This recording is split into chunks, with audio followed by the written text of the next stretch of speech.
I really like that dance scene. I didn't go into Final Fantasy VII Remake expecting to enjoy a rhythm game thing as much as I did, but now I kind of wish that Square Enix would do an entire sub-game offshoot spin-off thing with the rhythm game action, because it was really good fun. Unfortunately, it was only the one scene, but, quality over quantity.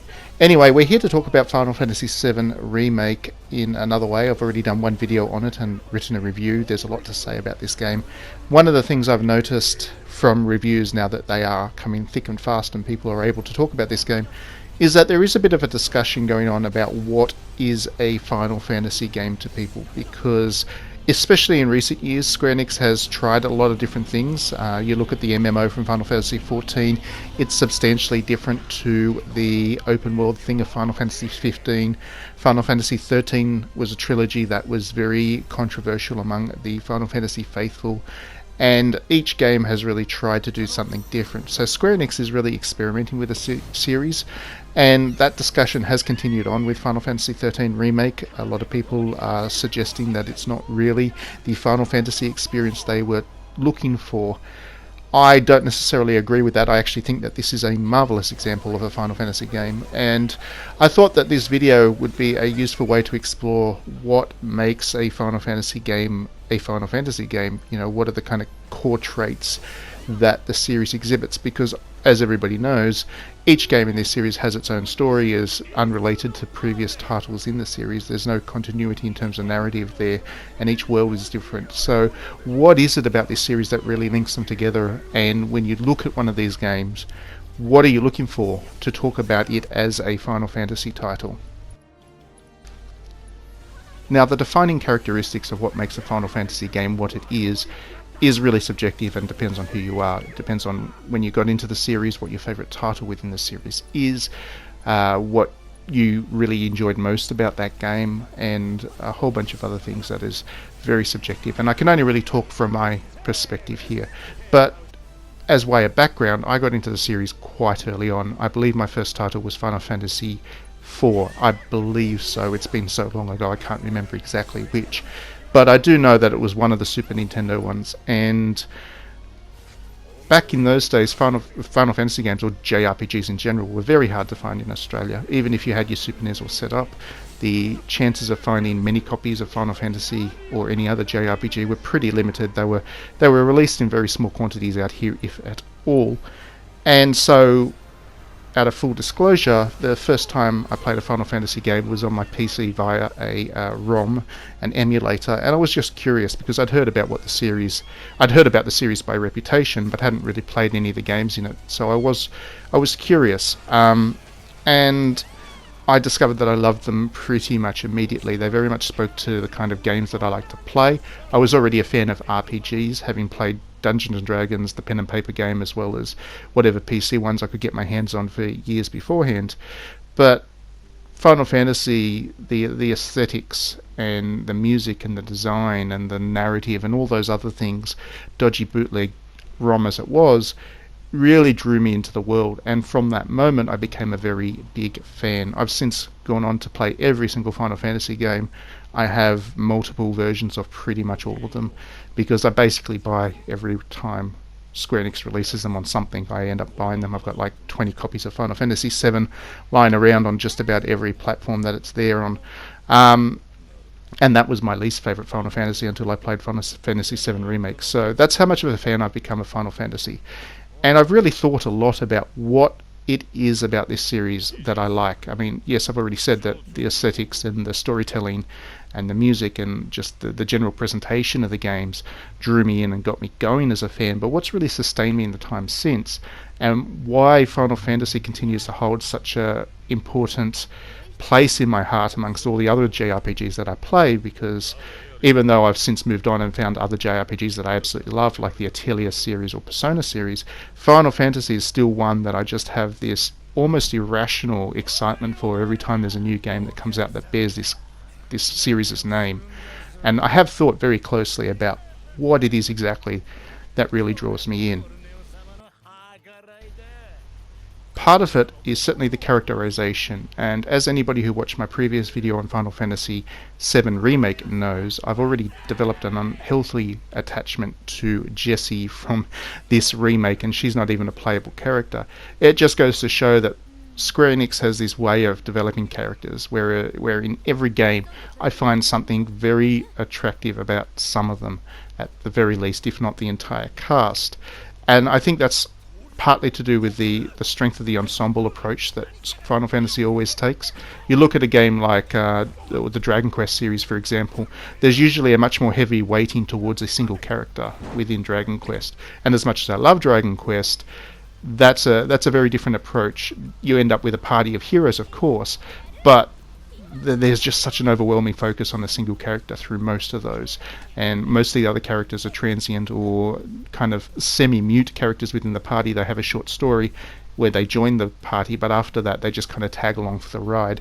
Whereas with Final Fantasy, you always get the impression that every single character within your party, if not beyond that party, has a really important role to play. So to look at Final Fantasy VII, for example, or the remake, you've got Cloud and Aerith as the main two characters, of course. But you also have this deep backstory behind Tifa and Barrett and the supplementary characters in the remake like Jessie and Biggs and Wedge. They all have important stories to tell. And even if you're not a big fan of one of the characters, the fact that there's all these other characters that you do like kind of keeps you invested in what's going on as a whole thing.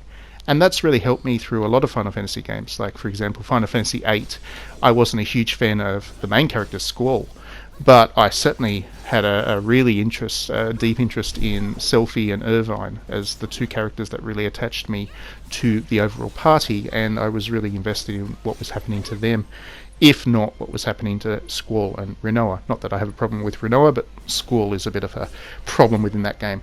The same goes for Final Fantasy XII. Where I distinctly remember putting Final Fantasy XII into the PlayStation 2 the first time I played it, and I could not stand Vaan or Penelo as the two main characters. I thought that I'm going to absolutely hate this game because in the introduction you've got Vaan and Penelo and they're not great characters. But then you do meet some great characters like Balthier and Ash, particularly Ash, and from that point I was totally invested in the game, and it's actually my favorite Final Fantasy now. And again, it's because of those characters. They have this habit of drawing me in and making me stay invested within the story. So definitely characterization is critically important to Final Fantasy, even compared to a lot of the other RPGs out there. And a lot of the other RPGs I end up loving is because it has a similar approach to ensemble casts of characters. The Atelier series and Persona, as I mentioned before, both of those have a very similar approach to characterization that Final Fantasy does. I would also say that it's critically important that Final Fantasy has this balance between nonsense and a sense of seriousness about what's going on. Because these stories tell quite epic tales that are of literally world-shattering events, and you're usually called on to save the entire planet in some form or another, the stories have a tendency to get quite heavy. Especially key moments, they get very heavy and intense, and this was true even back on the Super NES and NES original Final Fantasies, where even with the pixel graphics you had characters like Kefka poisoning entire towns and then deciding that he's going to destroy the entire planet. So you're off to defeat this pixel character who looks quite clownish, but the story under what he's doing is quite sinister. But in kind of contrast to that, every Final Fantasy game has had these light-hearted elements which really give you a chance to recover from the more serious moments, and a lot of those moments are kind of unique to Final Fantasy. A good example of that is the Chocobos. I love Chocobo. I think he's a great design of a character, whether it's the individual Chocobo from Chocobo Dungeon, or the kind of the horse-like Chocobo mounts that they use in a lot of the main numbered Final Fantasies. He's a kind of unique character within Final Fantasy, and he adds that light touch to even the most serious moments, which really it helps provide a balance within the game, which makes it attractive. Because if you've got a 60, 70, 80 hour long game that's just relentlessly intense in terms of the narrative, it becomes very hard to stay invested in it. Doesn't matter how good it really is. The only way these games get away with being such lengthy but serious topics is because they have characters like Chocobo. In Final Fantasy VII Remake, there's this section in the Red Light District which is just kind of wall-to-wall entertainment. The dance scene you saw at the start, the boss of that area is a killer house, which is a nice nod back to the original Final Fantasy VII. And yeah, there's all these moments which just give you that break right in the middle of the game, which is so important at that point in time. And you look at the way that other JRPGs do it. For example, Persona has the social interactions and the date scenes that you can go on. Atelier has the kind of the fan servicey moments. Yakuza has its comedy side quests. Each of the JRPG series tries to do this in one way or another, but in Final Fantasy, it is a very distinct and unique approach to that levity and that break from the overarching narrative, which I think is common to all the Final Fantasy games, and is certainly something that is really important. So when people say that they want some traditional elements in their Final Fantasy games, it really is that they want to see that kind of levity come through. And as much as I enjoyed Final Fantasy XV, for example, it's one of the weaker games in the series for me because it has less of those elements in there, and it just didn't resonate quite so well with me as a Final Fantasy game as a result. Finally, I would suggest that Final Fantasy is known for particularly memorable bosses and what happens during those boss fights, and I'm talking particularly about the summons here as an example. The bosses in Final Fantasy games tend to be very over the top. They tend to be very powerful, they tend to have a lot of health, the battles with them tends to be very prolonged.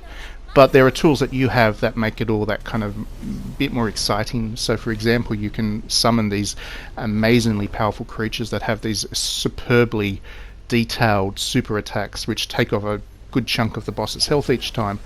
That is an example of the way that Final Fantasy kind of handles the prolonged boss battles, because some other JRPGs, lesser JRPG franchises, have the prolonged boss battles, but it becomes very monotonous and repetitive in that you don't have these breaks where you actually get that sense that you're actually making progress because you have a summons attack that just does a big hit of damage off the character or whatever.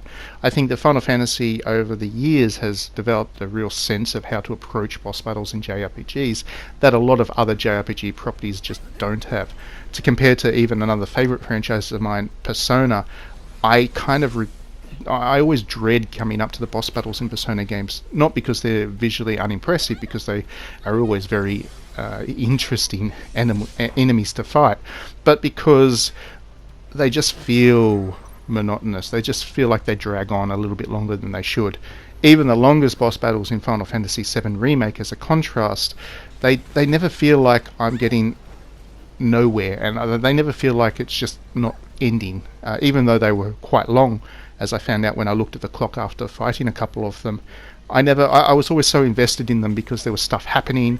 The enemy attack routines were interesting. I had the summons to rely on, and it was all just they were invigorating and something to look forward to rather than something to act as a roadblock to progress within the game. So, as you'll notice, none of what I've talked about here has been to do with the graphics or the music or whatever. Those things are all default, and you expect those to be good within Final Fantasy, but I don't think that they necessarily define a Final Fantasy game. So if the developers decide to change things up, like get a new composer in as they've done from various times, or completely remake the game as they have with Final Fantasy VII Remake, it is still quite possible for Square Enix to maintain the qualities of a Final Fantasy game, even when they change things so significantly. And I feel like that's something that's lost a little bit in the discussion about what defines a Final Fantasy game. Anyway, I'd be really interested to hear your thoughts about what is a Final Fantasy game to you. Please do let me know in the comments.